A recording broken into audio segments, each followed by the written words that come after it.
এখানে লিখিত বক্তব্যের মধ্যে দুটি বিষয় বাদ গিয়েছে, তা হচ্ছে আমরা মাদকের বিরুদ্ধে যেভাবে অভিযান শুরু করেছি, একই সাথে চাঁদাবাজ, অস্ত্রধারী, সন্ত্রাসী, তালিকাবদ্ধ এবং অন্যান্য দাগী আসামি তাদেরকেও আমরা ধরার জন্য অভিযান পরিচালনা করছি। একই সাথে আমরা জুয়া এবং অনলাইন জুয়া সহ অন্যান্য মানি ট্রান্সফারের সাথে যে সমস্ত বিষয় জড়িত আছে এগুলো বন্ধ করার জন্য আইনি কি কাঠামো আমাদের নিতে হবে সেজন্য একটা বিশেষ কমিটি আমরা করে দিয়েছি, যারা একটি আইন প্রণয়ন করবে অনলাইন জুয়াকে কিভাবে আমরা অ্যাড্রেস করতে পারি এবং সাইবার ক্রাইম, মানি ট্রান্সফারের সাথে জড়িত যে বিষয়গুলো আছে এগুলো আমরা একই সাথে উক্ত আইনে আনতে পারি কিনা সেজন্য একটা স্পেশাল কমিটি করে দিয়েছি। সেই আইনের ড্রাফটটা আমার সামনে আসলে আমি সেই বিষয়ে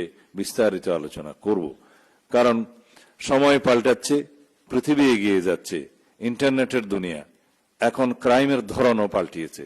সুতরাং আমরা পুরনো আইন দিয়ে এখন আর চলতে পারবো না এবং নতুন আইন প্রণয়নের সাথে সাথে এগুলো কিভাবে আমরা অ্যাড্রেস করতে পারি সেজন্য দরকার হলে আমরা অন্যান্য দেশের এক্সপেরিয়েন্সও গ্রহণ করব।